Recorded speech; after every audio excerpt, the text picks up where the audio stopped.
Y22 पीनी twin red pagoda का उद्धार। इस सुनहरे धातु के डिस्क में इस छोटे से पेड़ के अलावा और कुछ नहीं था। यह लगभग आधा मीटर लंबा था और बहुत सुंदर लेकिन अजीब लग रहा था। इसकी पत्तियां एकदम सुनहरे रंग की थीं, जो धातु के रंग की तरह फीकी नहीं थी, बल्कि यह दोपहर में सबसे चमकदार सूरज से निकलने वाले रंग की तरह थी। इसका तना और शाखाएं बहुत ही सादे भूरे रंग की थीं, लेकिन इस भूरे तने पर एक अजीब पैटर्न था, जो लिन युआन को हु क्वान ने प्लेटिन की लकड़ी पर उकेरा वो पहली नजर में परिचित लगा। उसे तुरंत फीनिक्स के पंख याद आ गए, जो हु क्वान ने अपने स्पिरिट लॉक स्थानिक क्षेत्र में प्लेटिन की लकड़ी की शेल्फ पर उकेरे थे। लिन युआन को लगा कि तने और शाखाओं का पैटर्न फीनिक्स पंखों जैसा था, जिस था। हालांकि स्पिरिट लॉक स्थानिक क्षेत्र में प्लेटिन की लकड़ी पर बनावट हाथों से बनाई गई थी, जबकि इस सुंदर लेकिन अजीब छोटे पेड़ के तने और शाखाओं पर बनावट प्राकृतिक रूप से विकसित हुई थी। इस छोटे से पेड़ की शाखाओं पर लगे सुनहरे पत्ते 5 पंजों के आकार के थे। लिन युआन के अनुसार वे पक्षी के पंजों जैसे लग रहे थे, लेकिन उनके पंजों जितने तीखे नहीं थे।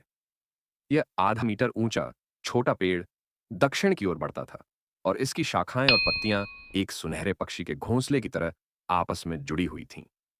लिन युआन जितना अधिक इसे देखता, उतना ही अधिक उसे महसूस होता कि आधे मीटर ऊंचे छोटे पेड़ की शाखाएं और पत्तियां एक पक्षी के घोंसले के आकार में बढ़ रही थीं।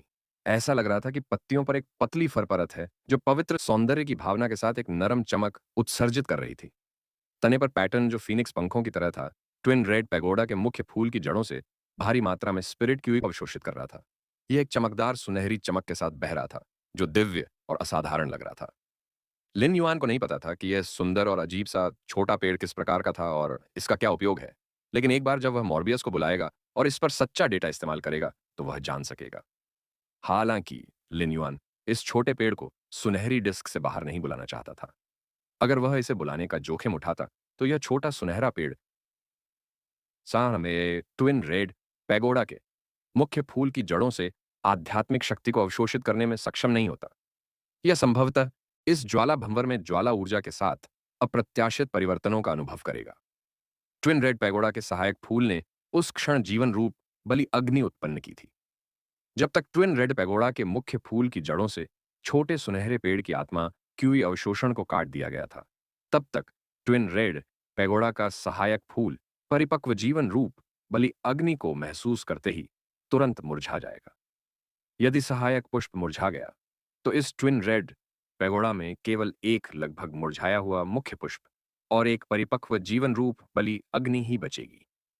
जीवन रूपी लाल भंवर से बड़ी मात्रा में अग्नि तत्वों के इंजेक्शन के साथ जीवन शक्ति युक्त जीवन रूप बलि अग्नि संभवतः परिवर्तित हो जाएगी और एक नई ज्वाला में रूपांतरित हो जाएगी। हालांकि यह रूपांतरित ज्वाला कितनी भी शक्तिशाली क्यों न हो, यह अब जीवन रूपी बलि अग्नि नहीं होगी। एलिमेंटल शेलफिश की तरह। यद्यपि कांस्य तक पहुंचने पर यह शक्तिशाली था, लेकिन इसने अपना मूल कार्य खो दिया। इसलिए लिन युआन केवल एक जोखिम भरा कदम उठा सकता था और देख सकता था कि क्या वह ट्विन रेड पैगोडा के मुख्य फूल को बचा सकता है, ताकि वह लाल भंवर से अग्नि तत्व ऊर्जा की भारी मात्रा को अवशोषित कर सके। अब उसे कुछ संदेह था कि जुड़वांव लाल पगोड़ा पहले जुड़वांव थे। लाल पगोड़ा जिसने इस छोटे से अजीब सुनहरे पेड़ में जीवन रूपी बलि अग्नि का उत्पादन किया था, उसने अपनी पूरी ताकत से जीवन रूपी बलि अग्नि के लिए एक रास्ता खोजने के लिए, एक सहायक कली का उत्पादन करने के लिए अपनी पूरी ताकत का इस्तेमाल किया था। संकट में इस तरह के विकास ने सामान्य लाल पगोड़ा को एक जुड़वां लाल पगोड़ा में बदल दिया। ट्विन रेड पैगोडा के मुख्य फूल ने अभी तक परिपक्व जीवन रूप बलि अग्नि उत्पन्न नहीं की थी। इस प्रकार केवल ट्विन रेड पैगोडा का सहायक फूल ही नष्ट हो जाएगा। लिन युआन को जो करने से खिलने और एक नई जीवन रूपी बलि अग्नि उत्पन्न करने की अनुमति मिलेगी, लेना था वह यह था कि मुख्य फूल को लाल लौ से इस अग्नि तत्व ऊर्जा को अवशोषित करने देना था। इससे यह सुनिश्चित होगा कि जीवन रूपी बलि अग्नि इस अग्नि तत्व के अंतर्गत उत्परिवर्तित नहीं होगी और ट्विन रेड पैगोडा के मुख्य फूल को फिर युआन ने अपने दिल में मॉर्बियस को बुलाया। मॉर्बियस, इस ट्विन रेड पैगोडा के मुख्य फूल को ठीक करने के लिए परमानंद की शुद्ध भूमि का उपयोग करने की क्या संभावना है?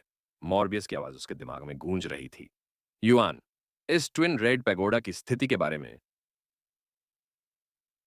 जब तक आप एक स्पिरिट क्यूई क्रिस्टल का उपयोग करने के लिए तैयार हैं, इसमें मौजूद शुद्ध स्पिरिट क्यूई की बड़ी मात्रा इसके मुख्य फूल को पुनर्जीवित कर सकती है। यह सुनकर लिन युआन ने स्पिरिट लॉक स्थानिक क्षेत्र से स्पिरिट क्यूई क्रिस्टल लेने में संकोच नहीं किया। यदि इस ट्विन रेड पेगोडा के मुख्य फूल को पुनर्जीवित किया गया था, जब तक कि यह एक और जीवन रूप बलिदान अग्नि उत्पन्न कर सकता था, तो वह 10 स्पिरिट क्यूई क्रिस्टल का उपयोग करने के लिए तैयार होगा। एक की तो बात ही छोड़िए। मॉर्बियस के स्पिरिट क्यूई संघनन में स्पिरिट लॉक स्थानिक क्षेत्र में एक स्पिरिट क्यूई क्रिस्टल को संघनित करने में केवल 7 दिन लगे। यह केवल कांस्य लीजेंड पर मोरबियस की क्षमता का प्रभाव था। यदि यह रजत तक पहुंच जाता, तो इसका स्पिरिट क्यू कंडेंसेशन और भी मजबूत हो जाता और संघनित स्पिरिट क्यू क्रिस्टल में अधिक स्पिरिट क्यू होती। 1 महीने से अधिक समय हो गया था जब लिन युआन ने अपने स्रोत प्रकार स्रोत रेत को कांस्य एक्स काल्पनिक आई से स्वर्ण आई काल्पनिक आई ए तक बढ़ाया था। स्पिरिट लॉक स्थानिक क्षेत्र में उस छोटे से चूना पत्थर के कटोरे में अब 6 स्पिरिट क्यूई क्रिस्टल थे। लिन युआन स्वाभाविक रूप से लाल पैगोडा के बदले में 7 दिनों में संघनित होने वाले स्पिरिट क्यूई क्रिस्टल का उपयोग करने जैसी अच्छी चीज को नहीं छोड़ेगा। जब तक वह लाल पैगोडा का पोषण करता रहा, यह जीवन रूपी बलि अग्नि के समान था। लिन युआन ने उस स्पिरिट क्यूई क्रिस्टल को निकाला और उसे ट्विन रेड पैगोडा के मुख्य फूल पर रख दिया। जिस क्षण उसने अपनी उंगलियों के बल से चमकते स्पिरिट क्यूई क्रिस्टल को कुचला, उसने सुनहरी डिस्क और ट्विन रेड पैगोडा के मुख्य फूल की जड़ के बीच का संबंध तोड़ दिया। उस क्षण ट्विन रेड पैगोडा का सहायक फूल तुरंत मुरझा गया और जहां पहले सहायक फूल था, वहां एक गहरे हरे रंग की ज्वाला प्रकट हुई जो जलते हुए पन्ने के समान थी। लिन युआन ने हाथ बढ़ाकर इस पन्ना जीवन रूपी बलि अग्नि को पकड़ लिया। इससे उसे ऐसा महसूस हुआ जैसे यह गर्म पानी है जिसमें बहुत ज्यादा मात्रा में जीवन शक्ति है, लेकिन वह बिल्कुल भी गर्म नहीं है। यह उसकी हथेलियों में गर्म महसूस हुआ। हालांकि जीवन रूपी बलि अग्नि एक बहुत ही अजीब ज्वाला थी, लेकिन इसमें जलती हुई ज्वाला की विशेषता नहीं थी, लेकिन इसमें एक मजबूत जीवन शक्ति थी जिसने लिन युआन को भयभीत कर दिया। यह पौधे के पेड़ों के मूल को बदलने और उन्हें फिर से जीवन प्राप्त करने की अनुमति देने के योग्य था। जैसे ही लिन युआन ने पन्ना के आकार की जीवन रूपी बलि की अग्नि को देखा, वह ने अचानक एक अद्भुत स्थिति में पहुंच गया। वह इसके लिए बिल्कुल भी अजनबी नहीं था। चिमी के उत्परिवर्तन का अंतिम परिणाम 1/3 बहुत पहले लिन युआन ने रक्तपात की मां को मिथक आई से मिथक दई डिश्क में पदोन्नत होते हुए देखा था।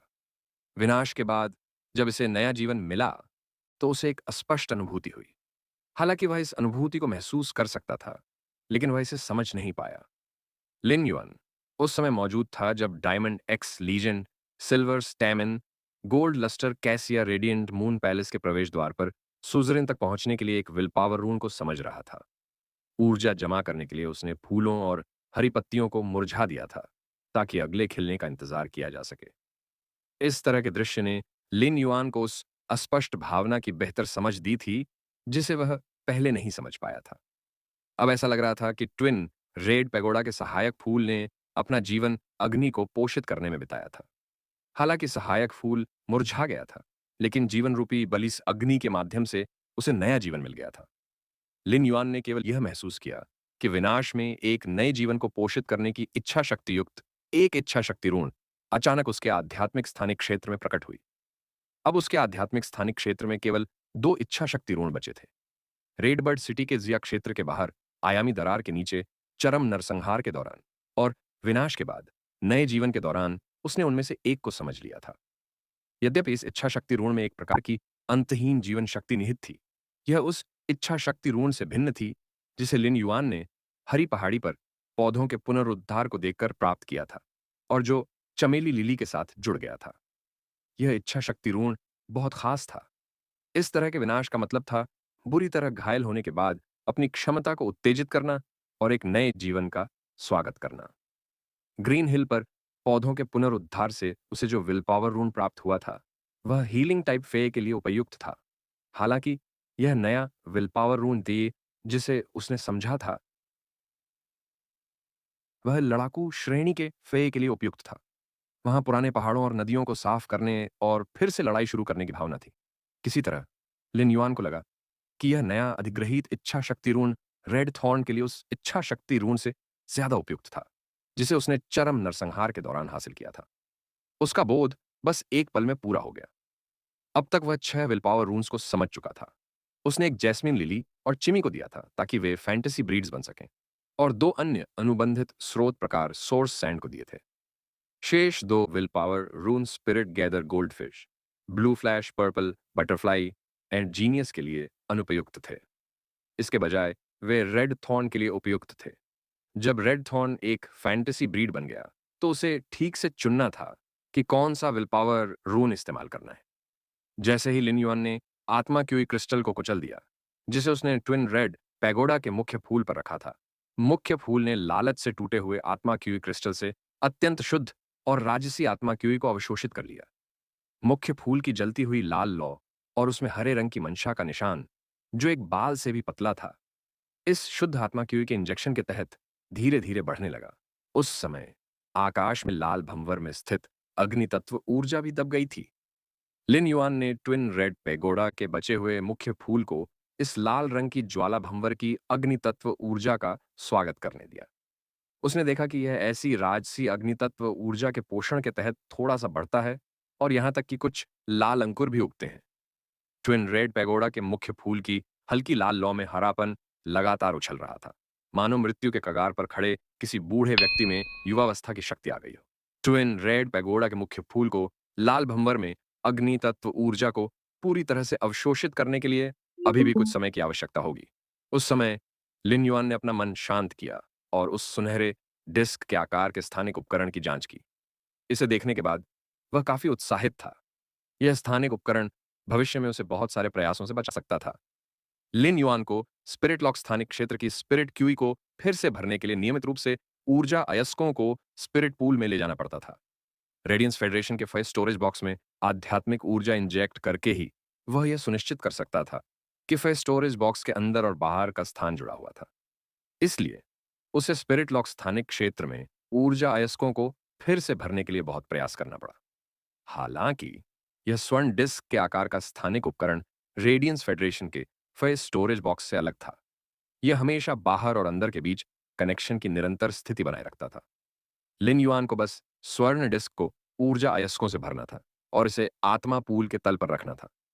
इस स्वर्ण डिस्क के ऊर्जा अयस्कों के उपभोग से पहले उसे इसे पहले की तरह हिलाना नहीं था, जिससे उसे बहुत प्रयास करने से बचना था। गोल्डन डिस्क के ऊर्जा अयस्कों का उपयोग स्पिरिट लॉक स्थानिक क्षेत्र में काफी समय तक किया जा सकता है। आखिरकार इस गोल्डन डिस्क जैसे स्थानिक उपकरण का आकार प्लैटिनम फेस स्टोरेज बॉक्स के बराबर था। उसने एक विचार के साथ सुनहरी डिस्क से उस अजीब छोटे सुनहरे पेड़ को बुलाया और उसे जांचने के लिए मॉर्बियस के ट्रू डेटा का इस्तेमाल किया, जिससे उसे बहुत झटका लगा। सदमे के बाद उसने खुशी का एक संकेत प्रकट किया। फैंटेसी ब्रीड फे की गुणवत्ता को बेहतर बनाना लिन युआन के लिए हमेशा से ही मुश्किल रहा है। अगर यह कहा जाए कि फैंटेसी ब्रीड फे के ग्रेड को बढ़ाना उसके लिए एक बूढ़े बैल द्वारा गाड़ी खींचने जितना ही धीमा था, तो फैंटेसी ब्रीड फे की गुणवत्ता को बेहतर बनाना एक बूढ़े बैल द्वारा ट्रेन खींचने डरे जैसा होगा। जब उनकी पहली परी जैस्मिन लिली एक फैंटेसी ब्रीड बन गई थी, तो उन्होंने इसे फैंटेसी ब्रीड आईडी में बढ़ाने की कोशिश की थी। इसे ब्रॉन्ज एक्सी फैंटेसी आई से सिल्वर आई फैंटेसी आई में बढ़ाने में उन्हें लगभग 1 महीने का समय लगा था। हालांकि फैंटेसी आई से फैंटेसी 2 तक इसे बढ़ाने की 5 दिनों की कोशिश के बाद उसने हार मानने का फैसला किया था। ऐसा इसलिए था क्योंकि जब वह 5 दिनों में स्पिरिट लॉक स्थानिक क्षेत्र में फैंटेसी नस्ल जैस्मीन लिली में बड़ी मात्रा में शुद्ध स्पिरिट क्यूई प्रवाहित कर रहा था, तो उसने पाया कि यह उसके लिए बहुत मददगार नहीं था। यह भी कहा जा सकता है कि इन 5 दिनों में लिन युआन को यह भी महसूस नहीं हुआ कि उसकी जैस्मीन लिली फैंटेसी आई से फैंटेसी आई टे तक बढ़ गई है। अपने गुरु मून एम्प्रेस से पूछने के बाद उन्हें पता चला कि जब फे फैंटेसी नस्ल बन जाते हैं, तो फैंटेसी आई से फैंटेसी वी तक की वृद्धि का उनकी क्षमता से कोई खास लेना देना नहीं होता। जब फैंटेसी नस्ल के फवे डायमंड फैंटेसी वी तक पहुंचते हैं, तो उनके पास मिथ तक पहुंचने का मौका होगा। इस प्रकार लिन युआन को भी अपने फे को सामान्य रूप से बढ़ाने के लिए आश्वस्त किया गया था, जो कांस्य में काल्पनिक नस्लें बन गए थे। यह अब वैसा नहीं रहा जैसा कि उन्होंने फेस को काल्पनिक नस्लों में उन्नत किया था, क्योंकि उन्हें डर था कि इससे उनकी क्षमता प्रभावित होगी और वे कांस्य एक्स लीजेंड में ही अटक जाएंगे। उसने मॉर्बियस से स्पिरिट लॉक स्थानिक क्षेत्र में स्पिरिट क्यूई कंडेंसेशन द्वारा संघनित स्पिरिट क्यूई क्रिस्टल के बारे में पूछा था। फैंटेसी आई से फैंटेसी आई आरीज तक फैंटेसी ब्रीड फे को बढ़ावा देने के लिए उसे कम से कम 100 से ज्यादा क्रिस्टल की जरूरत होगी। मॉर्बियस को अपनी मौजूदा शक्ति के साथ उन्हें संघनित करने के लिए कम से कम 2 साल से ज्यादा समय की जरूरत होगी। यह अवधि उनके लिए बहुत लंबी थी। इसके अलावा ये केवल फैंटेसी नस्ल के फे को फैंटेसी आई से फैंटेसी आईराई में बढ़ावा देने के लिए था। इसलिए भले ही लिन युआन के पास एक सृजन मास्टर के रूप में बेहद मजबूत क्षमताएं हों और वह ऐसी चीजें कर सकता हो जो अन्य सृजन मास्टर्स नहीं कर सकते, वह केवल उन खजानों की खोज करके अपने फैंटेसी नस्ल के फे को फैंटेसी आई से फैंटेसी वी तक बढ़ावा दे सकता था, जो अन्य आत्मा क्यूई पेशेवरों की तरह फैंटेसी नस्ल के फहे की गुणवत्ता को बेहतर बनाने में मदद कर सकते थे। इसका एक सामूहिक नाम था स्वर्ग और पृथ्वी फेज। स्वर्ग और पृथ्वी फे साधारण फय से अलग थे। आत्मा क्यूई पेशेवर साधारण फय के साथ अनुबंध कर सकते थे, जिनके पास ग्रेड, गुण, योग्यता और विशेष कौशल थे। ये स्वर्ग और पृथ्वी फे बिल्कुल सिनेबार ओस्मांथस हॉवर्थिया की तरह थे, जिन्हें लिन युआन ने प्राप्त किया था, जो आध्यात्मिक ऊर्जा को बढ़ा सकता था, और लाल पैगोडा, जो जीवन रूपी बलि अग्नि उत्पन्न कर सकता था। आत्मा क्यूई पेशेवर ऐसे फय को अनुबंधित नहीं कर सकते थे। हालांकि उनके पास ग्रेड और गुण थे, लेकिन उनके पास योग्यता या विशेष कौशल नहीं थे। यह कहने के बजाय कि स्वर्ग और पृथ्वी फे एक प्रकार के फे थे जो परिपक्व हो सकते थे, वे एक प्रकार की आध्यात्मिक सामग्री थे जो विकसित हो सकते थे। प्रत्येक प्रकार के स्वर्ग और पृथ्वी फे के अपने अलग अलग उपयोग थे। उदाहरण के लिए, लिन युआन ने पहले जो सिनेबार ओस्मांथस हॉवर्थिया प्राप्त किया था, वह आध्यात्मिक ऊर्जा को बढ़ाने वाले फल पैदा कर सकता था, जबकि लाल पैगोडा जीवन रूपी बलि अग्नि उत्पन्न कर सकता था। लिन युआन ने जो अजीब और सुंदर छोटा पेड़ सुनहरी डिस्क से निकाला था, वह स्वर्ग और पृथ्वी का एक परी था। स्पिरिट लॉक स्थानिक क्षेत्र में सिनबर ओस्मांथस हॉवर्थिया भी एक अपेक्षाकृत सामान्य स्वर्ग एंड पृथ्वी का परी था। उस समय लिन युआन का सिनेबार ओस्मांथस हॉवर्थिया पहले से ही गोल्ड वे ए फ्लॉलेस था। जब यह प्लैटिनम तक पहुंच गया तो यह परिपक्व हो गया और आध्यात्मिक ऊर्जा को बहाल करने के लिए फल दे सकता था। सिनेबर ओस्मांथस हॉवर्थिया जैसे स्वर्गीय और पृथ्वी परि द्वारा आध्यात्मिक ऊर्जा को बहाल करने वाले फल उत्पन्न करने के बाद इसका स्तर फिर कभी नहीं बढ़ाया जा सका। प्लैटिनम सिनेबार ओस्मांथस हॉवर्थिया परिपक्वता अवस्था में प्रवेश करने के समान था और इसकी संचित ऊर्जा संघनित फल में योगदान दे गई। बेशक जब यह परिपक्वता अवस्था में पहुंच जाता है तो इसकी गुणवत्ता बढ़ाई जा सकती है। स्वर्ग और पृथ्वी फय की गुणवत्ता को अधिकतम लीजेंड तक अपग्रेड किया जा सकता है। सिनेबार ओस्मांथस हॉवर्थिया की गुणवत्ता जितनी अधिक होगी, आध्यात्मिक ऊर्जा को बहाल करने की इसके फलों की क्षमता उतनी ही बेहतर होगी। ट्रू डेटा की बदौलत यह twin red pagoda platinum epic तक पहुंच गया था। केवल तभी जब हेवन एंड अर्थ फे रेड पैगोडा प्लैटिनम तक पहुंच गया था, तब इसे परिपक्वता चरण तक पहुंचने पर विचार किया गया होगा। उस समय यह जीवन रूप बलिदान अग्नि का उत्पादन कर सकता था। हालांकि इसके मुख्य फूल में निहित ऊर्जा इस अजीब और सुंदर छोटे पेड़ द्वारा अवशोषित कर ली गई थी, इसलिए मुख्य फूल निष्क्रिय अवस्था में चला गया। हालांकि इसकी ग्रेड और गुणवत्ता बनी रही, लेकिन इसने इसकी जड़ों को भी नुकसान पहुंचाया। अगर यह अपनी जड़ों को बहाल करना चाहता था और जीवन रूपी बलि अग्नि को संघनित करना चाहता था, तो उसे कुछ गर्म पोषण की आवश्यकता होगी। सौभाग्य से ट्विन रेड पैगोडा का मुख्य फूल, जिसने लिन युआन की आत्मा क्यूई क्रिस्टल से बड़ी मात्रा में शुद्ध आत्मा क्यूई को अवशोषित कर लिया था, निष्क्रियता से जाग गया था। इस ज्वाला भंवर में मौजूद शुद्ध अग्नि तत्व ऊर्जा की विशाल मात्रा को देखते हुए क्या है प्लैटिनम ट्विन रेड पैगोडा के परिपक्व मुख्य फूल द्वारा अग्नि तत्व ऊर्जा की विशाल मात्रा को अवशोषित करने के बाद वह अपनी कुछ क्षतिग्रस्त जड़ों को पुनः प्राप्त करने में सक्षम हो जाएगा। फिर लाल पैगोडा का लाल ड्रैगन दांत के आकार का फूल एक बार फिर मुरझाए हुए मुख्य फूल पर खिल जाएगा और जीवन रूपी बलि अग्नि उत्पन्न करेगा। हालांकि लिन युआन ने इस अजीब और सुंदर छोटे सुनहरे पेड़ के बारे में पहले कभी नहीं सुना था, लेकिन ट्रू डेटा की बदौलत इसकी विस्तृत जानकारी ने उनकी पहले से सामना की गई बड़ी समस्या को हल कर दिया। इस विचित्र और सुंदर छोटे सुनहरे पेड़ को Phoenix perching Chinese parasol tree कहा जाता था। ट्रू डेटा के तहत इसे गोल्ड आई लीजेंड तक पहुंचते हुए दिखाया गया था। लिन युआन को उम्मीद नहीं थी कि स्वर्ग और पृथ्वी परिपक्व होने से पहले किंवदंती तक पहुंच जाएंगे। स्वर्ग और पृथ्वी फय की गुणवत्ता को उन्नत करना साधारण फय की तुलना में आसान नहीं था। इसे साधारण फय की तुलना में कई गुना अधिक संसाधनों का उपभोग करना पड़ता था। Phoenix perching Chinese parasol tree स्वर्ग और पृथ्वी फय की सीमा तक पहुंच गया था, लेकिन यह अब केवल गोल्ड पर था और अभी प्लैटिनम तक पहुंचना बाकी था। इसे परिपक्व होने में अभी भी थोड़ा समय लगेगा। मॉर्बियस के सच्चे डेटा से प्राप्त जानकारी के साथ लिन युआन जानता था कि इस फीनिक्स पर्चिंग चीनी पैरासोल ट्री को अपने अस्तित्व और विकास के लिए बड़ी मात्रा में शुद्ध आध्यात्मिक शक्ति को अवशोषित करने और नियमित रूप से अजीब लौ को भस्म करने की आवश्यकता थी। जब तक बड़ी मात्रा में शुद्ध आत्मा क्यूई और अजीब लौ पर्याप्त थी, तब तक इसका ग्रेड धीरे धीरे बढ़ सकता था। Phoenix perching Chinese parasol tree जैसा स्वर्ग और पृथ्वी पर ही लीजेंड तक नहीं पहुंच सका, जब वह अभी भी अपनी जंगली अवस्था में था और अभी तक परिपक्व नहीं हुआ था। यदि कोई स्वर्ग और पृथ्वी पे लीजेंड तक पहुंचना चाहता था, तो उसे प्लैटिनम में परिपक्व अवस्था तक पहुंचने के बाद बहुत लंबे समय तक संचय करना पड़ता था। दूसरे शब्दों में, इस Phoenix perching Chinese parasol tree का पहले एक मालिक था, जिसने इसे लीजेंड एट गोल्ड तक पहुंचने के लिए अज्ञात मात्रा में संसाधनों का उपयोग किया था। उस व्यक्ति ने संभवतः Phoenix perching Chinese parasol tree के लिए इस लाल पैगोडा से उत्पादित लाइफ फॉर्म सैक्रिफिशियल फायर भी तैयार किया था। लाइफ फॉर्म सैक्रिफिशियल फायर में जीवन शक्ति का उपयोग पौधे के मूल के रूप में भी किया जा सकता है और पौधों को दूसरा जीवन दे सकता है। कोई कल्पना कर सकता है कि जीवन रूपी बलि अग्नि जैसी विचित्र ज्वाला पौधों के लिए कितनी मूल्यवान थी। Phoenix perching Chinese parasol tree के मालिक का स्पष्ट इरादा Phoenix perching Chinese parasol tree को पोषित करने के लिए लाल पैगोडा का उपयोग करना था। हालांकि लिन युआन की राय में ऐसा करना बेकार था। इसका मूल मालिक स्पष्ट रूप से स्वर्ण डिस्क जैसे स्थानिक उपकरण का मालिक था।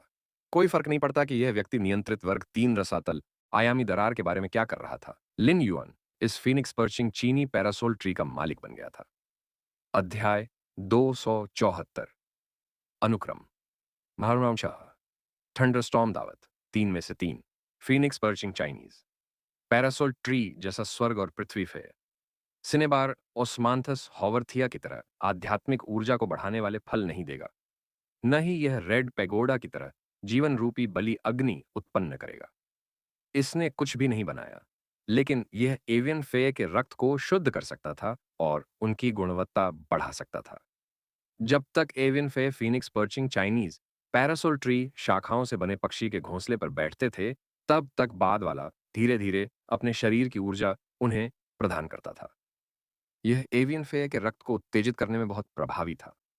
लिन युआन ने Phoenix perching Chinese parasol tree के सच्चे डेटा की जांच करने के बाद उसे और गोल्डन डिस्क को स्पिरिट लॉक स्थानिक क्षेत्र में संग्रहित कर दिया।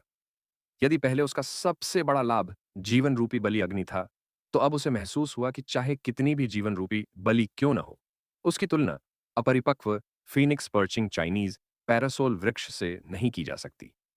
यद्यपि उनका अनुबंधित परी चिमी ट्विलाइट स्टारबर्ड बन गया था, लेकिन यह साउंड बर्ड से विकसित हुआ था। यद्यपि लिन युआन द्वारा शुद्ध आत्मा क्यूई के इंजेक्शन के कारण इसका ग्रेड लगातार बढ़ रहा था, जब यह एक ट्वाइलाइट स्टारबर्ड बन गया था, चिमी केवल अपने वंश को विकसित करने के अवसर की प्रतीक्षा कर सकता था। फय रक्त रेखाएं कांस्य तक पहुंचने पर गुणात्मक परिवर्तन का अनुभव करेंगी। एक काल्पनिक नस्ल में रूपांतरित होने के बाद उनकी रक्त रेखाएं एक और गुणात्मक परिवर्तन से गुजरेंगी। चिमी कांस्य और काल्पनिक नस्ल के 2 चरणों से गुजरी थी। हालांकि भविष्य में जब इसका ग्रेड बढ़ाया गया, तो इसकी रक्त रेखा विकसित हो सकती है, लेकिन चिमी जैसे साउंड बर्ड के लिए इसकी रक्त रेखा के प्राकृतिक विकास की संभावना बहुत कम थी, जो पहले एक फय भी नहीं था। लिन युआन को हमेशा से लगता था कि चिमी का विकास पथ पौराणिक फीनिक्स की ओर झुका हुआ था। हालांकि यह काफी अलग था, क्योंकि चिमी ने कभी भी साउंड बर्ड के रूप में अपनी ध्वनि प्रकार को नहीं छोड़ा था।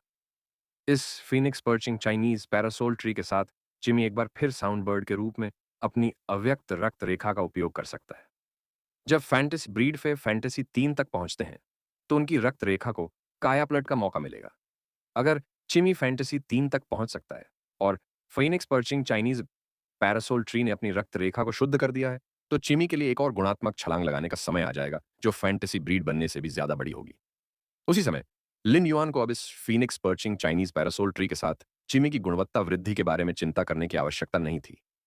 जब तक यह फीनिक्स पर्चिंग चीनी पैरासोल ट्री शाखाओं से बने इस पक्षी के घोंसले पर आराम करता है और वह लगातार फीनिक्स पर्चिंग चीनी पैरासोल ट्री को शुद्ध आत्मा क्यूई और अजीब लॉ के साथ खिलाता है, तब तक काल्पनिक नस्ल की चिमी की गुणवत्ता में वृद्धि अब एक समस्या नहीं होगी जो लिन युआन को परेशान करेगी।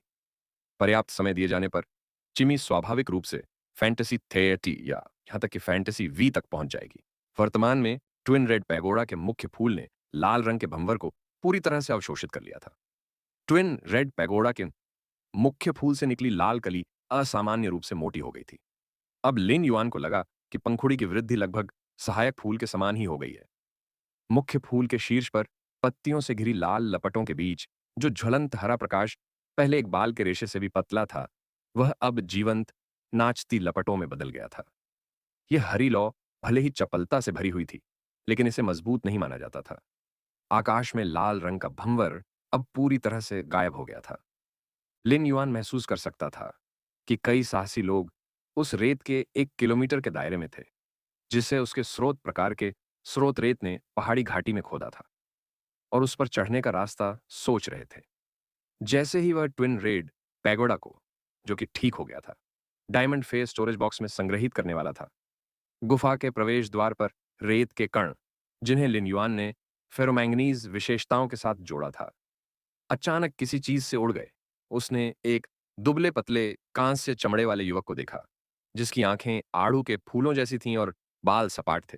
फिर उसने सीटी बजाई और कहा, यहाँ की चीजें वास्तव में ले जाई गई हैं। तुमने अभी अभी फिर स्टोरेज बॉक्स में क्या रखा था? जो ढूंढता है वही रखता है। इसे मुझे दे दो और मैं तुम्हें जाने दूंगा। लिन युआन ने अपनी भौहें उठाईं। क्या तुम मुझे लूटने की कोशिश कर रहे हो? युवक का चेहरा ठंडा था, लेकिन लिन युआन के मुंह से लूट शब्द सुनकर वह दंग रह गया। दुनिया के खजाने उन लोगों के लिए हैं जो सक्षम हैं। तुमने इस घाटी में सबसे पहले लूट का माल उठाया है, इसलिए मैं इसे तुमसे तभी ले सकता हूं जब मैं चाहूं। लिन युआन की आवाज अब भी बहुत सपाट लग रही थी, लेकिन वह लड़ाई के लिए तैयार था। तो तुम अब भी मेरा माल लूटना चाहते हो? जब आड़ू के फूल जैसी आंखों और छपटे सिर वाले उस युवक ने लिन युआन को यह कहते हुए सुना, तो वह तुरंत थोड़ा अनिच्छुक हो गया और उसने जवाब दिया, लूट को रखने में सक्षम होने के लिए आपको ताकत की आवश्यकता है। यह वर्ग 3 रसातल आयामी दरार बाहर की तरह नहीं है। एक गलती आपको विनाश की ओर ले जाएगी। फिर उसने अपनी आध्यात्मिक शक्ति का उपयोग किया और लिन युआन ने एक 15 मीटर लंबा विशाल मगरमच्छ देखा जो बिजली की चमक से ढका हुआ था। इस छोटी सी गुफा में दिखाई दिया। इसने भारी सफेद कवच पहना हुआ था, लेकिन यह बिल्कुल भी भद्दा नहीं लग रहा था। इसके बजाय यह बहुत फुर्तीला लग रहा था। विशाल मगरमच्छ की आंखों में बिजली की चमक के समान नीला बैंगनी रंग दिखाई दे रहा था, जिसमें आदिम जानवर की तरह दमन की भावना थी। उसने अचानक अपनी पूंछ हिलाई और गुफा की दीवार से टकराई। विशाल ज्वाला भंवर में ज्वाला के कारण गुफा की दीवार जलने के बाद उसमें से पानी पूरी तरह से निकल गया था और दरारें पड़ गई थीं। बिजली की चमक के साथ 15 मीटर लंबा विशाल सफेद मगरमच्छ लगातार टूटी हुई गुफा की दीवार से टकराता रहा, जिससे गुफा ढह गई। ढही हुई गुफा की दीवार महीन धूल और रेत में बदल गई और उस जमीन पर गिर गई जिस पर स्रोत रेत ने फिर से निर्माण किया था, जिससे हर जगह धूल बन गई। इस रसातल आयामी दरार में हवा, जिसमें तीखी सल्फ्यूरिक गंध थी, धूल को उड़ा रही थी। पहले तो लिन युआन को यह पहचान नहीं आया कि आड़ू के फूल जैसी आंखों और चपटे सिर वाला यह युवक कौन है। फिर भी जब उस युवक ने विशाल मगरमच्छ को बुलाया, तो लिन युआन को तुरंत उसकी पहचान पता चल गई। लिन युआन ने पहले इस युवक की जानकारी पर ध्यान केंद्रित किया था जब उसने स्टार वेब पर रेडियंस 100 सीक्वेंस के सदस्यों की ताकत की जांच की थी। इस तथ्य के अलावा कि यह युवक रेडियंस 100 सीक्वेंस में शीर्ष पर था, उसकी प्रतिभा भी बहुत विशेष थी।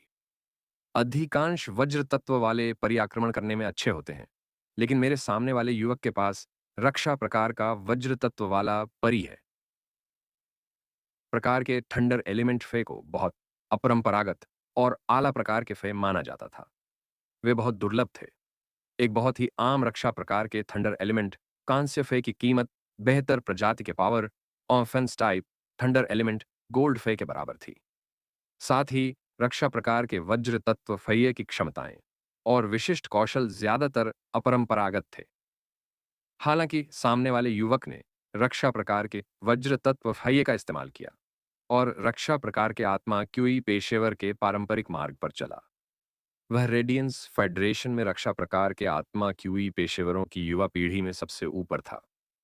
आड़ू के फूल जैसी आंखों और छपटे सिर वाला यह युवक रेडियंस 100 सीक्वेंस नंबर 6 शीजू था, जिसे थंडर स्टॉर्म फीस्ट के नाम से भी जाना जाता था। बेशक थंडरस्टॉर्म फीस्ट की उपाधि के अलावा उनके पास वर्किंग सम्राट नामक एक उपाधि भी थी, लेकिन लिन युआन को वर्किंग सम्राट का अर्थ नहीं पता था। समय क्लास 3 एबिस डायमेंशनल रिफ्ट का तापमान धीरे धीरे वापस बढ़ गया था। जब वह राजसी लाल रंग की ज्वाला भंवर गायब हो गई, तो नियंत्रित क्लास 3 एबिस डायमेंशनल रिफ्ट अपनी बंद अवस्था से सामान्य स्थिति में वापस आ गई थी। नियंत्रित श्रेणी 3 आयामी दरार को जोड़ने वाले हब से भारी मात्रा में अग्नि तत्व प्रवाहित हुए, जो कि रसातलीय दुनिया से जुड़ा था, तथा रसातलीय आयामी दरार को तुरंत ही लगभग 50 डिग्री के मूल उच्च तापमान पर लौटने की अनुमति दे दी।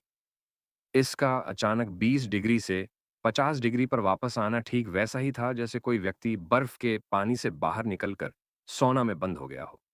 इस नियंत्रित वर्ग 3 रसातल आयामी दरार में ये साहसी लोग अपनी सांस नहीं ले पा रहे थे।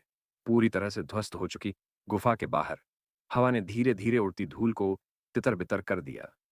लिन युआन ने इस 15 मीटर लंबे विशाल मगरमच्छ की जांच करने के लिए ट्रू डेटा का इस्तेमाल किया, जिसका शरीर पूरी तरह से सफेद था और बिजली की चमक से ढका हुआ था। फे नाम साइलेंट थंडर आर्मर्ड मगरमच्छ। फे प्रजाति सर्कोसुचस लोरिकाटा। फे ग्रेड प्लेटिनम 4 में से 10। फे प्रकार थंडर। फे क्वालिटी फैंटेसी आई। क्षमताएं पूंछ ब्लॉक क्षति का प्रतिरोध करने के लिए अपनी विशाल पूंछ पर मजबूत त्वचा कवच का उपयोग करता है।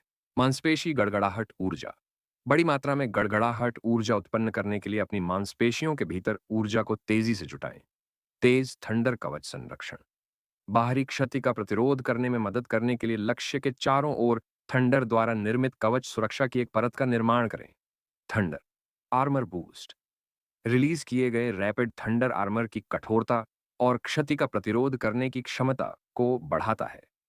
जब रैपिड थंडर आर्मर प्रतिरोध नहीं कर सकता, तो यह स्वचालित रूप से मसल थंडर एनर्जी को भर देगा। 100 कवच प्रदर्शन अपने शरीर में संग्रहित वज्र ऊर्जा को तुरंत विस्फोटित करके 100 से अधिक रैपिड थंडर कवच उत्पन्न करता है।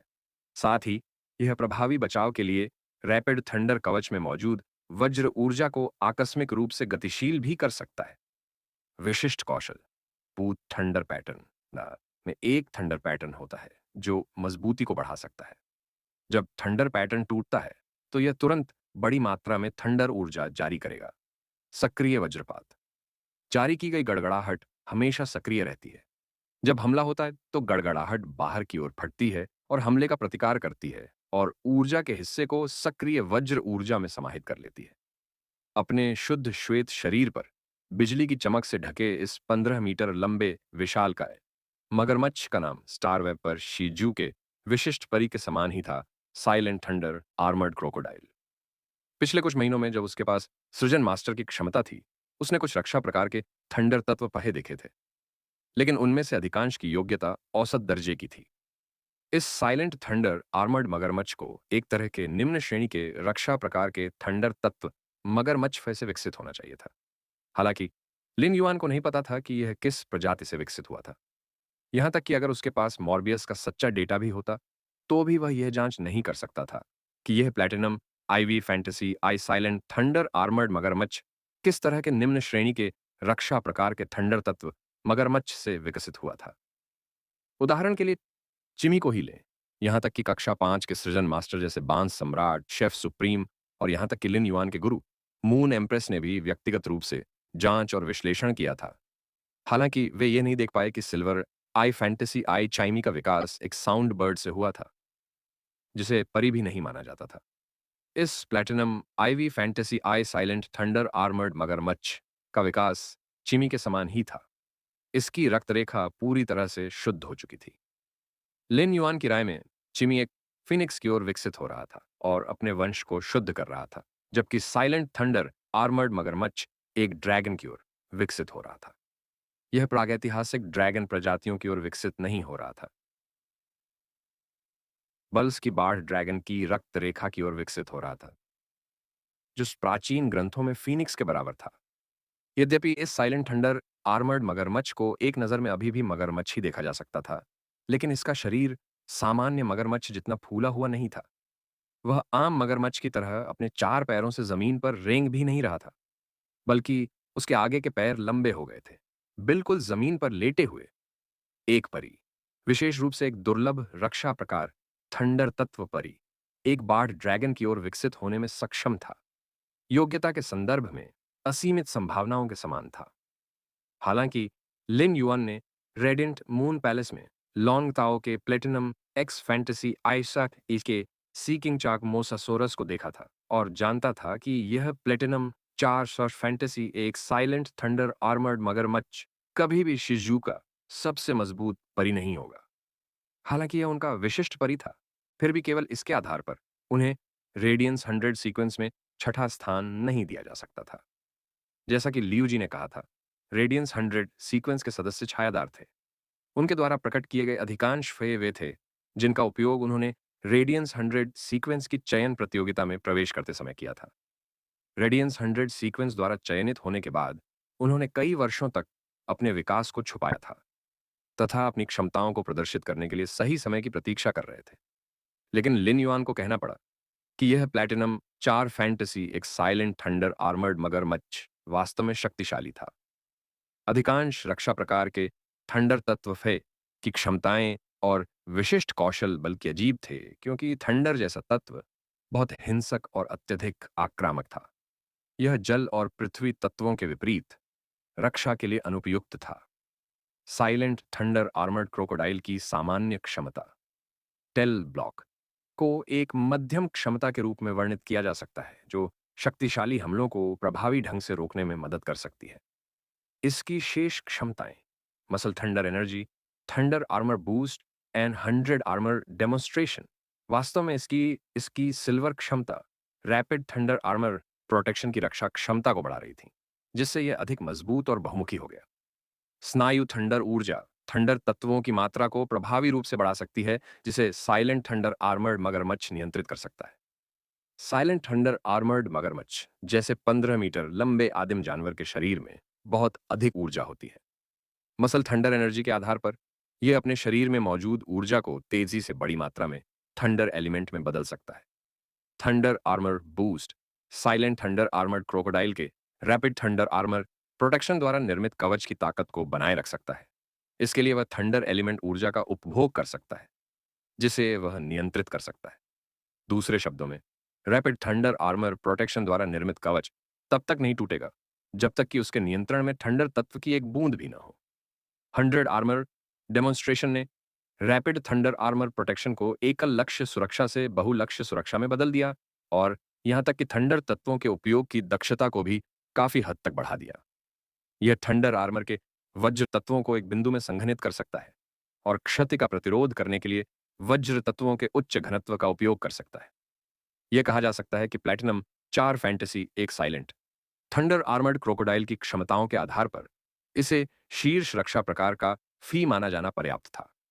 इसके अलावा इसके दो विशिष्ट कौशल स्टर्डी थंडर पैटर्न और एक्टिव थंडर क्लैप ने रैपिड थंडर आर्मर की रक्षा क्षमता को मजबूत किया और साइलेंट थंडर आर्मर्ड क्रोकोडाइल की सहन शक्ति को काफी बढ़ा दिया।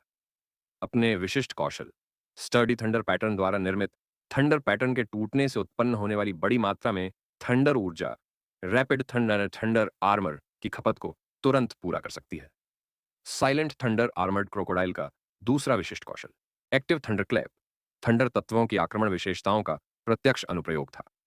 साइलेंट थंडर आर्मर्ड मगरमच्छ ने रक्षा के लिए आक्रमणकारी विशेषताओं का चतुराई से उपयोग किया। इसने ठंडर तत्व ऊर्जा और आक्रमण ऊर्जा के टकराव का उपयोग उस दबाव को संतुलित करने के लिए किया, जिसे रैपिड थंडर आर्मर को बचाव में सहन करना था। भले ही शीजू ने वर्षों तक रेडियंस 100 सीक्वेंस का हिस्सा रहने के दौरान जो भी त्रुप का पत्ता छिपाया था, उसका विशिष्ट परी साइलेंट थंडर आर्मर्ड क्रोकोडाइल अकेले ही उसे रेडियंस फेडरेशन की युवा पीढ़ी के बीच शीर्ष रक्षा प्रकार की आत्मा क्यूई पेशेवर बनाने के लिए पर्याप्त था। हालांकि चूसी भी एक रक्षा प्रकार की आत्मा क्यूई पेशेवर थी, लेकिन उसका दिल लापरवाह था। शी जू के फे सभी थंडर एलिमेंट फे थे, लेकिन उसने वह रास्ता अपनाया था जो एक पारंपरिक रक्षा प्रकार की आत्मा क्यूई पेशेवर को अपनाना चाहिए। एक टीम में शिजू जैसा रक्षात्मक प्रकार का स्पिरिट क्यू पेशेवर चूसी जैसे लापरवाह रक्षात्मक प्रकार के स्पिरिट क्यू पेशेवर से कहीं अधिक लोकप्रिय था। शीजू अपनी जगह पर खड़ा था। उसकी आड़ू के फूल जैसी आंखें उसके छोटे से सपाट सिर के नीचे सिकुड़ गईं और उसने कहा, देखा, यह ताकत है। अच्छा बनो और लाल लपटों से जलती हुई चीज को सौंप दो जिसे तुमने दूर रखा था, और मैं तुम्हें जाने दूंगा। मुखौटे के पीछे से लिन युआन की आंखें भी सिकुड़ गईं। जब उसने जवाब दिया, क्या होगा अगर मैं नहीं? शी जू ने आगे बढ़कर अपना सिर खुजलाया। तुम्हारे पहनावे से लगता है कि तुम काले रंग की नकल कर रहे हो, है ना? जो लोग काले रंग को पूजते हैं उन्हें बुरा इंसान नहीं होना चाहिए, इसलिए मैं तुम पर दया कर सकता हूं। मुखौटे के पीछे लिन युआन की भौहें उठीं और उसने उत्तर दिया, ऐसा लगता है कि मुझे इसे सौंपना होगा। लिन युआन ने अपने शरीर में मौजूद आध्यात्मिक शक्ति को दोनों पैरों के जरिए अपने पैरों के नीचे की जमीन में प्रवाहित किया। उसके पैरों के नीचे की जमीन पर मौजूद रेत जो रुक गई थी, तुरंत फिर से हिलने लगी। यह अब सिर्फ पहाड़ी घाटी के आसपास के कुछ किलोमीटर तक सीमित नहीं थी। इसके बजाय लिन युआन ने स्रोत रेत को 1 महीने से जमा रेत के कणों को हिलाने दिया। रेत के कण उन सभी साहसी लोगों को वापस ले आए जो रेत के समुद्र पर चलना चाहते थे। उसी समय लिन युआन की आध्यात्मिक शक्ति से क्या से इस 1 किलोमीटर के दायरे में रेत के कणों का रंग गहरा और गहरा होता गया, जो धीरे धीरे भूरा पीला से बैंगनी काला हो गया। इन बैंगनी काले रेत के कणों में काले नीले रंग की धात्विक चमक की एक परत भी थी, जो फेरोमैंगनीज से आई थी। लिन युआन ने सोर्स सैंड में हेरफेर किया और इसने सभी रेत के कणों को इकट्ठा किया, जो उसने नियंत्रित वर्ग दिए सॉरी दिंतव वर्ग 3 रसातल आयामी दरार में कठोर अयस्कों से पीसा था। इन कठोर रेत के कणों को फेरोमैंगनीज की एक पतली परत के साथ चढ़ाया गया था। जब शीजू ने अचानक इस दलदल को उठते देखा, तो वह platinum ivy fantasy eye silent thunder armoured मगरमच्छ की पीठ पर कूद गया, यह महसूस करते हुए कि चारों ओर से रेत का झोंका आ रहा है, जो उसके परी को जमीन में घसीटना चाहता है। शिजू ने साइलेंट थंडर आर्मर्ड मगरमच्छ के शरीर के चारों ओर भारी मात्रा में वज्र तत्वों को उछाल दिया, ताकि वह तेजी से उछल रहे रेत के झोंके का प्रतिरोध कर सके। लिन युआन ने पाया कि भले ही गोल्ड आई फैंटेसी आई स्रोत रेत ने 1 महीने से अधिक समय तक रेत के कण जमा किए हों और प्लैटिनम फे के खिलाफ प्रतिरोध कर सके, फिर भी इस साइलेंट थंडर आर्मर्ड मगरमच्छ के बारे में कुछ नहीं कर सकता था। ऐसा इसलिए था क्योंकि साइलेंट थंडर आर्मर्ड मगरमच्छ प्लैटिनम परी की ताकत से आगे निकल गया था और डायमंड लड़ाकू शक्ति तक पहुंच गया था। शीजू, जो साइलेंट थंडर आर्मर्ड मगरमच्छ की पीठ पर खड़ा था, कुछ आश्चर्य के साथ बोला, तो ये तुम ही थे जिसने पहाड़ी घाटी में हर जगह उथल पुथल मचा दी थी। तुम पहले से ही ब्लैक से बहुत ज्यादा ताकतवर हो। इससे पहले कि शीजू अपनी बात पूरी कर पाता, उसने देखा कि लिन युआन ने अपना हाथ हिलाया और एक परी को बुलाया, जिसका रंग चपरासी जैसा बैंगनी था। उसने तुरंत अपने चेहरे पर आश्चर्य व्यक्त किया, क्योंकि यह परी ब्लू फ्लैश पर्पल बटरफ्लाई थी। एक बार जब लिन युआन ने इस ब्लू फ्लैश पर्पल तितली को बुलाया, तो शीजू को तुरंत अजीब लगा। यह चांदी का मुखौटा वाला साथी वास्तव में काला था। अपने सामने अंतहीन उथल पुथल को देखकर शीजू को पता चल गया कि ब्लैक ने अपनी ताकत स्टार वेब पर छिपा रखी है। ब्लैक की असली ताकत उससे कहीं अधिक थी, जो उसने स्टार वेब पर दिखाई थी। उनके फे को पहचानना बहुत आसान था। सिल्वर फैंटेसी ब्रीड एवियन फे, वह अजीब पौधा जो फूलों का समुद्र फैला सकता था, और blue flash purple butterfly black की पहचान का प्रतिनिधित्व कर सकता था।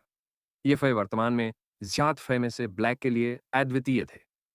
लिन युआन ने कांस्य x legend blue flash purple butterfly को बुलाने के बाद उसने तुरंत उसे स्रोत रेत से उत्पन्न रेत के कणों की ओर बड़ी मात्रा में साइलेंस स्केल पाउडर छोड़ने दिया। ब्लू फ्लैश पर्पल बटरफ्लाई को कांस्य ग्रेड को देखते हुए इससे छोड़ा गया silence scale powder platinum ivy fantasy eye silent thunder armoured crocodile की थंडर एलिमेंट ऊर्जा की परत को नहीं तोड़ सका, जो इसके शरीर की रक्षा करती थी। इसलिए लिन युआन स्रोत रेत द्वारा उत्पन्न रेत कणों को ब्लू फ्लैश पर्पल बटरफ्लाई के साइलेंस स्केल पाउडर के वाहक के रूप में मान सकता था। इससे साइलेंस स्केल पाउडर को, जिसे साइलेंट थंडर आर्मर्ड क्रोकोडाइल से जोड़ना कठिन था, ऐसा करने का अवसर मिल जाएगा। यदि यह प्लैटिनम फैंटेसी नस्ल के फेये के साथ अन्य पावर ऑफेंस प्रकार की स्पिरिट क्यूई पेशेवर होते, तो लिन युआन के पास मदर ऑफ ब्लडबैथ या ट्रम्प कार्ड के बिना जीतने का कोई मौका नहीं होता, जो कि चंद्रमा महारानी ने उसे दिया था। हालांकि शिजू एक रक्षा प्रकार की आत्मा क्यूई पेशेवर था, जो एक पारंपरिक रक्षा प्रकार की आत्मा क्यूई पेशेवर के मार्ग पर चला गया था। इसलिए उसके पास कोई शक्तिशाली हमला करने की क्षमता नहीं थी। इस प्रकार लिन युआन को लड़ने का मौका मिला।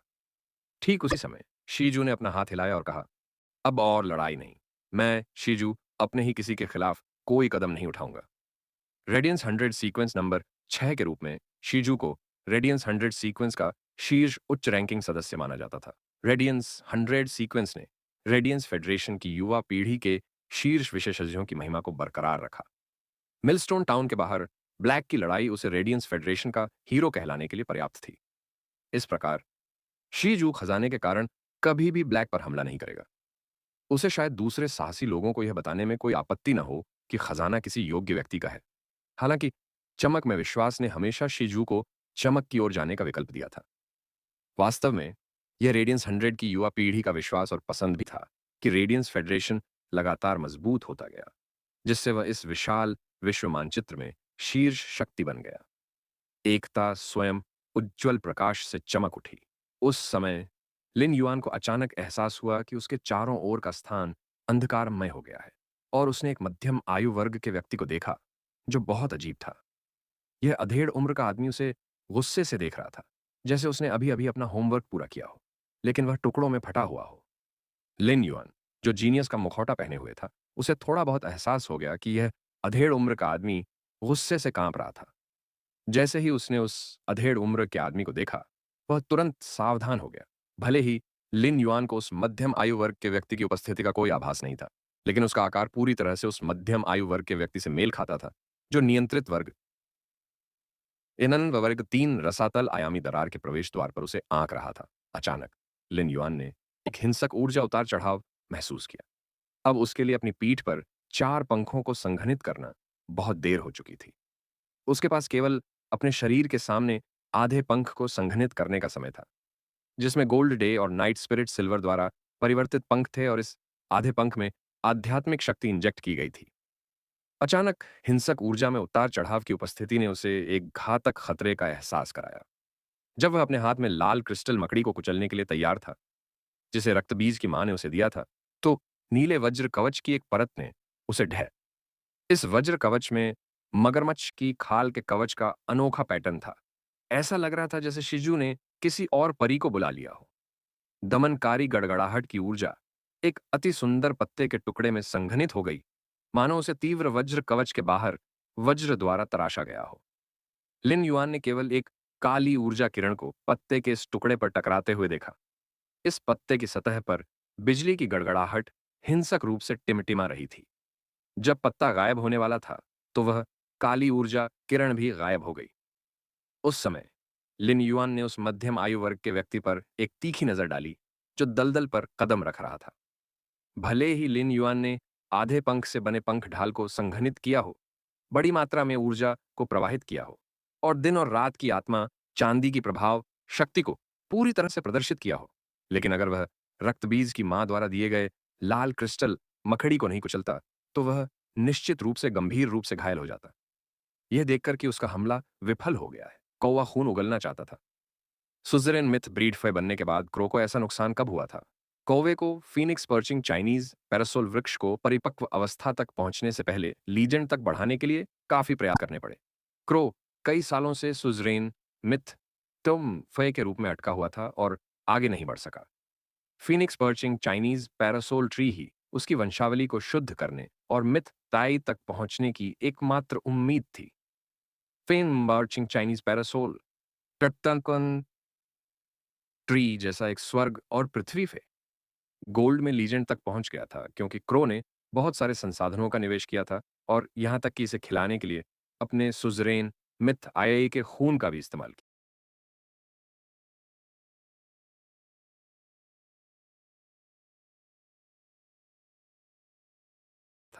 कॉय ने फीनिक्स पर्शिंग चाइनीज पैरासोल वृक्ष के पोषण के लिए बहुमूल्य लाल पैगोडा को भी अपने साथ ले लिया था, इस उम्मीद में कि यह जल्दी ही परिपक्व हो जाएगा। लेकिन अब इस घटना परिवर्तन में किसी ने उसका जीवन रक्त छीन लिया था, जिससे क्रो पागल हो गया।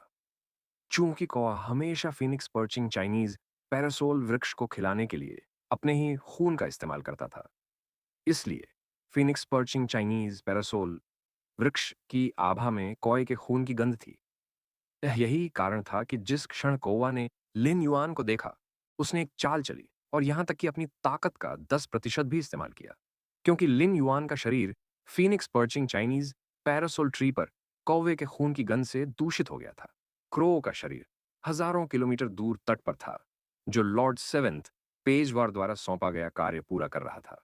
अब यह अपने खून की केवल एक बूंद का उपयोग कर रहा था, अपने विशेष कौशल पर निर्भर करते हुए इस शरीर में विशेष छाप के साथ उतर रहा था।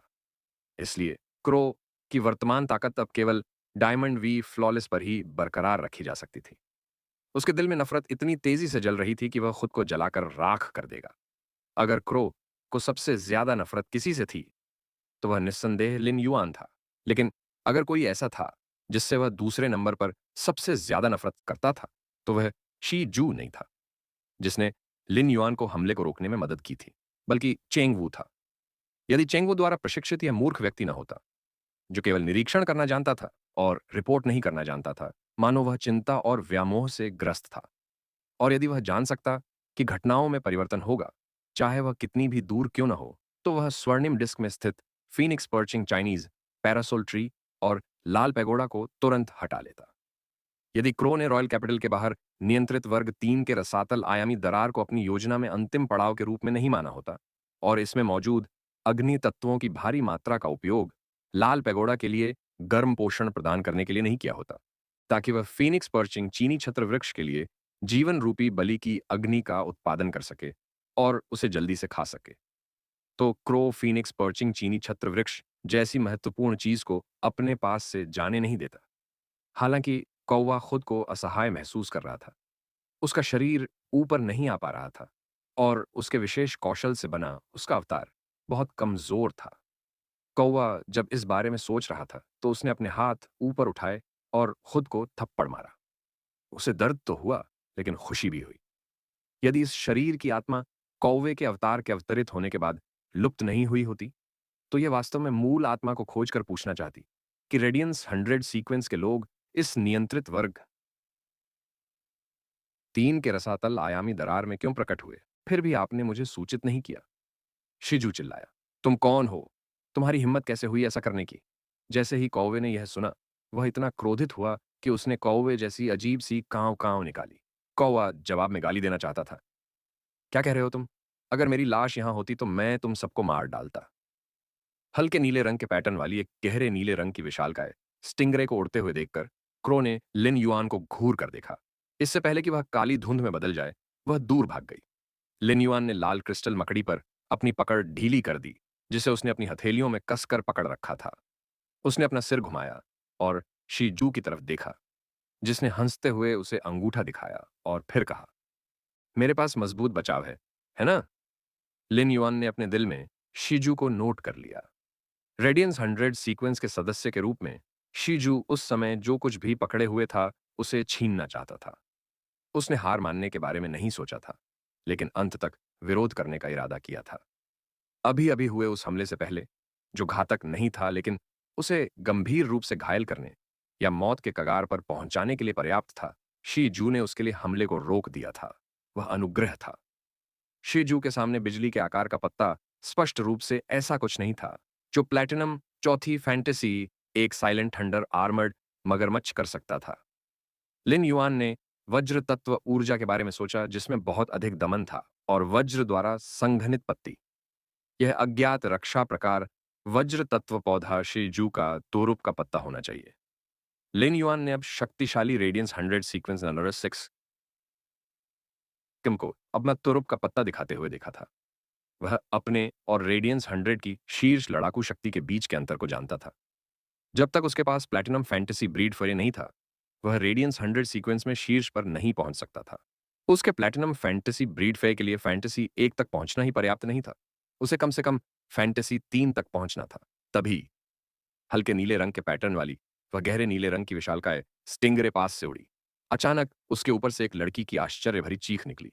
हे भगवान शिजू, मैं जहां भी जाता हूं तुम मुझे कैसे दिखते हो? तुम कार्यकारी सम्राट बनने के योग्य हो। लिन युआन को लगा कि यह आवाज बहुत जानी पहचानी है। जब उसने अपना सिर घुमाया तो उसे एहसास हुआ कि यह झाओ शियाओचुन था। जब लिन युआन ने स्टिंगरे की पीठ पर बैठे लोगों को देखा तो उसे पता चला कि वह उन सभी को जानता है और वह आह भरने से खुद को रोक नहीं सका।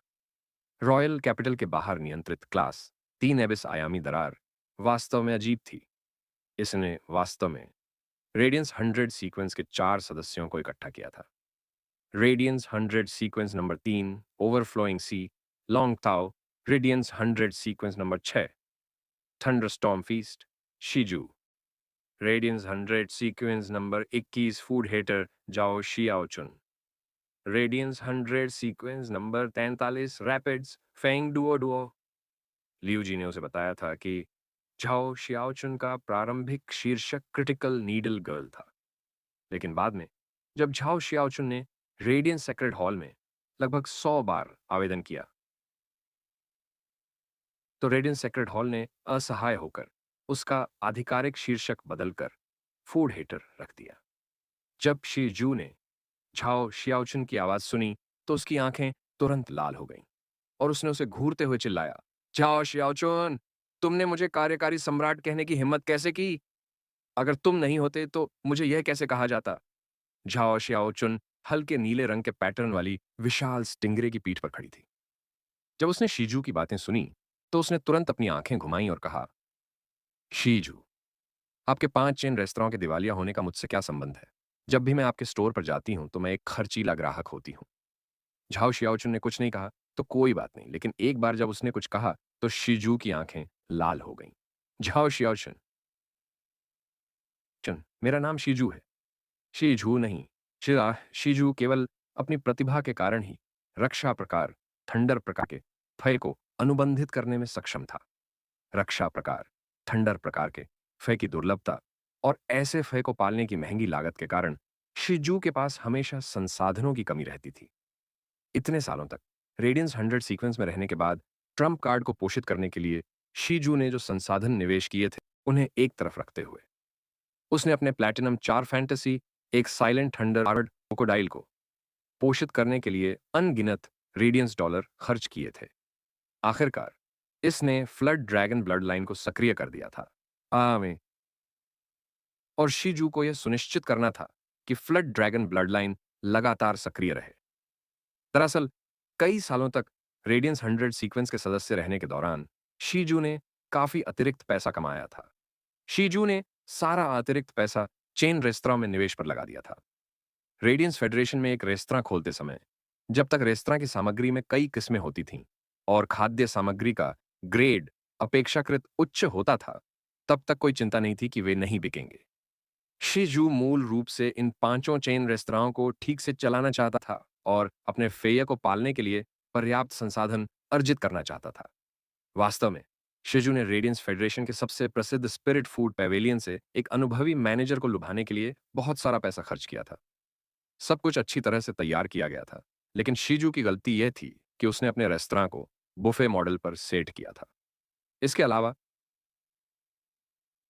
उसके सभी 5 बुफे रेस्तरां को झाओ शियाओचुन ने निशाना बनाया था। झाओ शियाओचुन द्वारा रेस्तरां को निशाना बनाए जाने के 1 साल से भी कम समय में चेन रेस्तरां के साथ संसाधन जमा करने के शीजू के सपने नष्ट हो गए थे। कई सालों तक कड़ी मेहनत से जमा की गई सारी बचत घाटे में चली गई थी।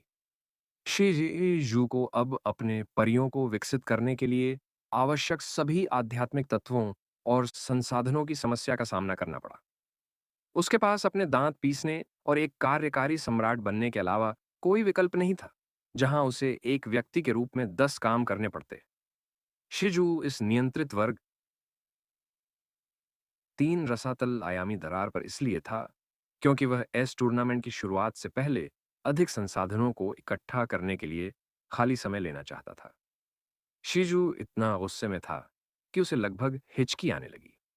हालांकि शीजू के कुछ कहने से पहले झाओ शियाओचुन ने सुअर के पैरों को फेंक दिया, जिसे उसने हड्डियों में बदल दिया था, और उसके हाथ साफ करने।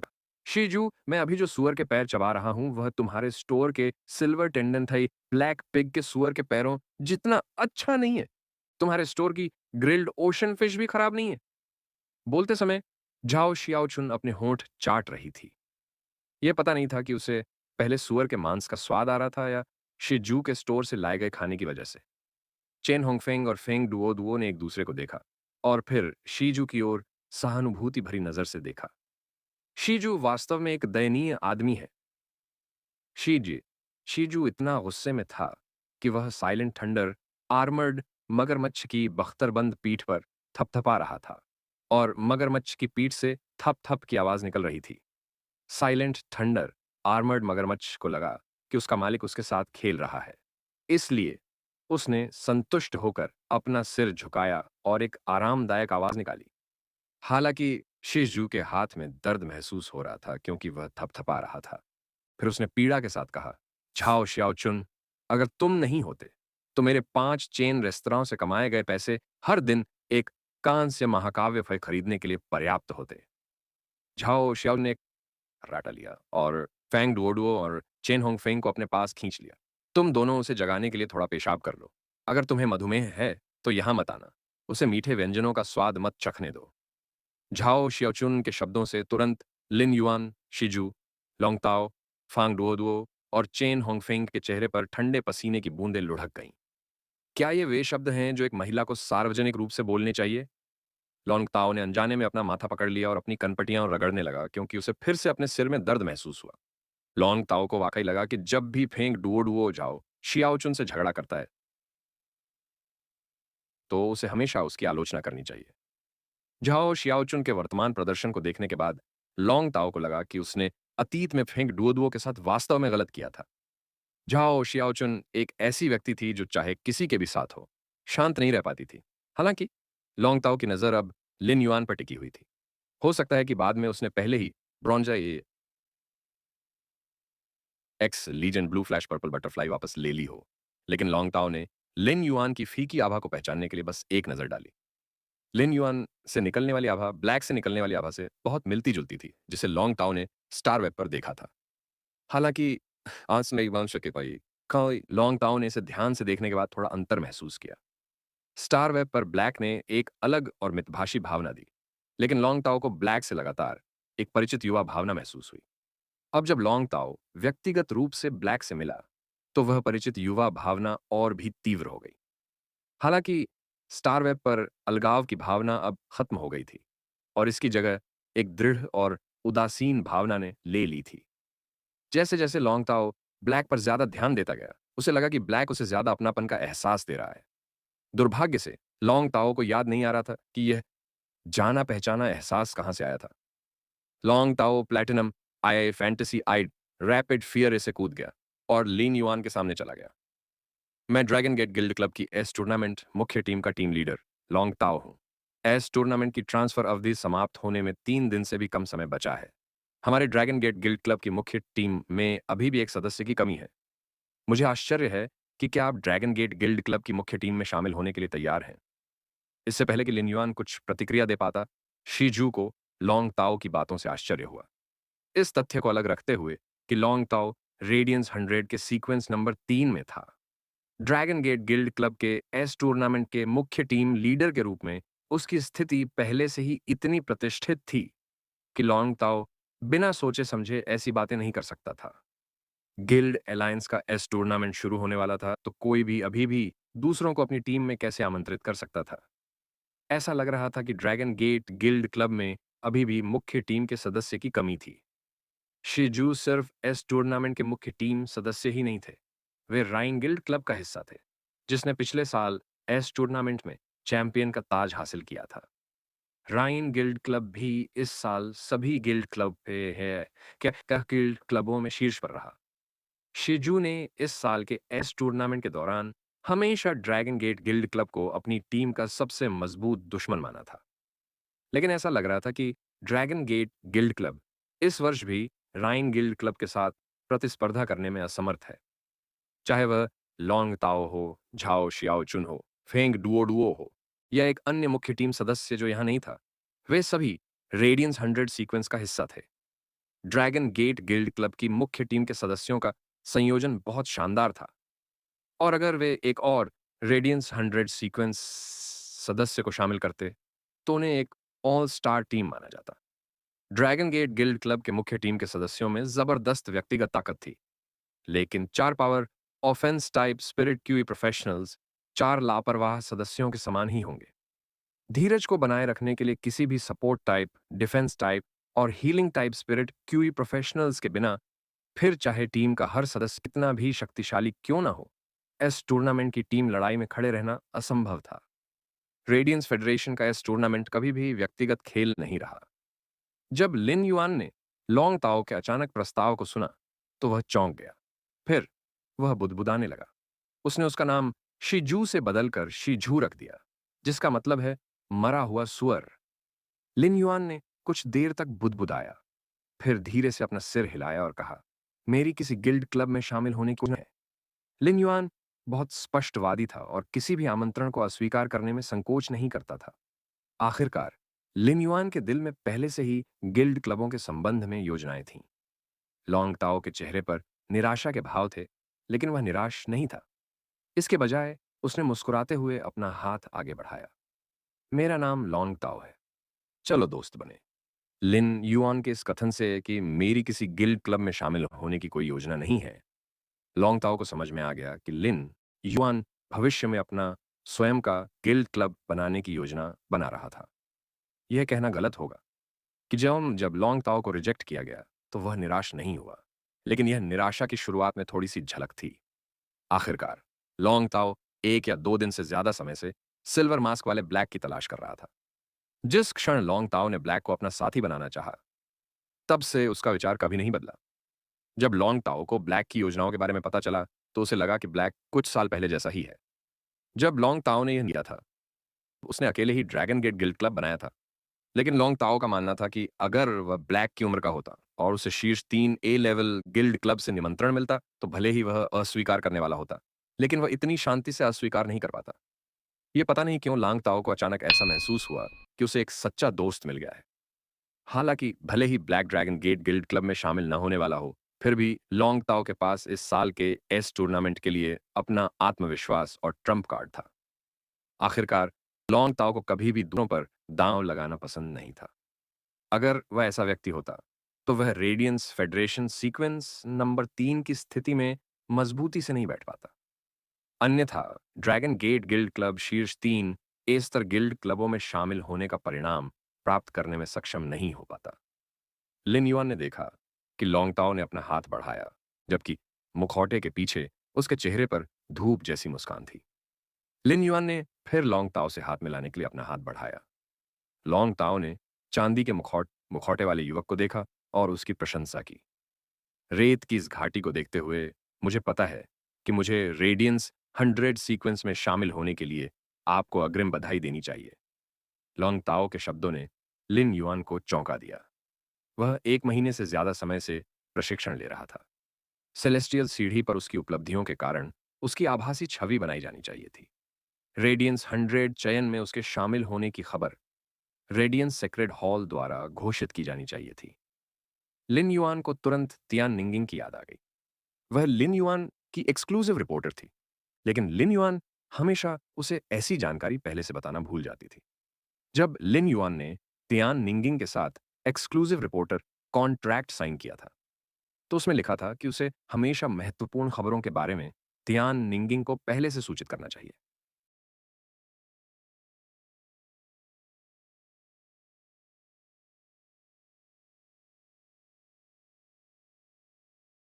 इससे तियान निंगिंग को स्टार वेब के अधिकारियों के सामने खुद को सही साबित करने का मौका मिल जाता। लिन युआन इस दौरान बहुत व्यस्त था और तियान निंगनिंग को सूचित करना भूल गया था। इसलिए वह तियान निंगनिंग से थोड़ा माफी मांग रहा था। एक बार जब वह इस नियंत्रित वर्ग 3 रसातल आयामी रसातल से बाहर निकल जाएगा, तो वह तियान निंगनिंग से संपर्क करने और उसे एक बार में सब कुछ बताने की पहल करेगा। 1 महीने से अधिक समय तक मौन संवाद के बाद तियान निंगनिंग शायद अब पागल हो रही थी। उस समय रसातल राक्षसों की विशिष्ट दहाड़ अचानक दूर से गूंज उठी और यह एक लहर की तरह थी। इसके तुरंत बाद लिन युआन ने महसूस किया कि उसके पैरों के नीचे की रेत कांप रही थी, क्योंकि अज्ञात संख्या में राक्षस जमीन पर रौंद रहे थे। रसातल के राक्षसों की विशिष्ट दहाड़ और रेत से आने वाले कंपन से लिन युआन को पता चल गया कि घाटी के बाहर बड़ी संख्या में राक्षस आ गए हैं। रसातल के आयामी दरार से राक्षस ऐसी दहाड़ें छोड़ते हैं जो आत्मा को झकझोर सकती हैं। कुछ उच्च श्रेणी के राक्षस ऐसी दहाड़ें छोड़ते हैं जो किसी की आत्मा को चकनाचूर कर सकती हैं। राक्षसों की विशाल और विविध दहाड़ ने लिन युआन को विदेशी कीड़ों के समुद्र से निकलने वाली कॉलों की याद दिला दी, जो मिलस्टोन टाउन के बाहर खुले शिखर वर्ग एक विदेशी कीट आयामी दरार से बाहर निकले थे। हालांकि इस क्लास 3 एबिस डायमेंशनल रिफ्ट के राक्षसों की दहाड़ विदेशी कीटों से कहीं बेहतर थी। भले ही शिखर वर्ग एक कीट तरंग ने क्लास 3 विदेशी कीटों का उत्पादन किया, फिर भी वे नियमित क्लास 3 राक्षसों से कमतर थे। लेकिन वर्तमान लिन युआन और टीम के साथी पहले से कहीं बेहतर थे। लाल रंग की ज्वाला के भंवर में मौजूद शक्तिशाली अग्नि तत्व ने न केवल मानव साहसी लोगों का ध्यान आकर्षित किया, बल्कि इसने इस वर्ग 3 के रसातल आयामी दरार के भीतर मौजूद राक्षसों को भी आकर्षित किया। इस क्लास 3 एबिस डायमेंशनल रिफ्ट के अंदर बहुत सारे साहसी लोग थे, और उनमें से ज्यादातर यहां अग्नि तत्व आध्यात्मिक तत्वों की खोज करने आए थे।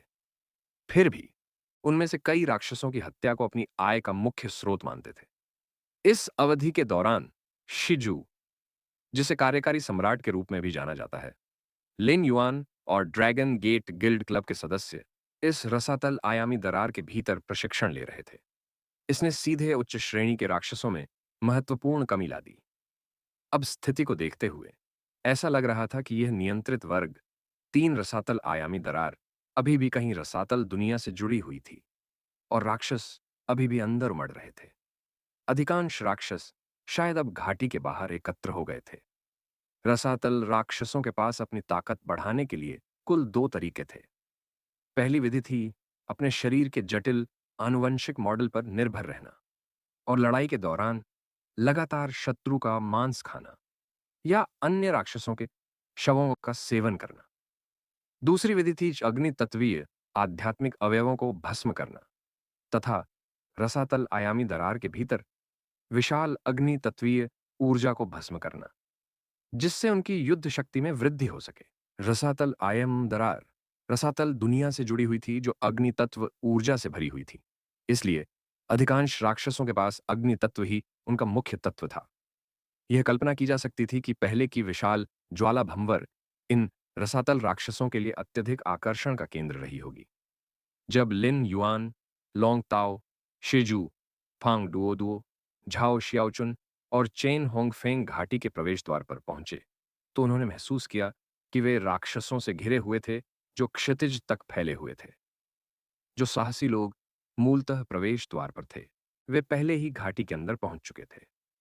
इन साहसी लोगों ने घाटी के प्रवेश द्वार पर सुरक्षा व्यवस्था स्थापित करने के लिए अपने सभी संसाधन और ताकत लगा दी थी।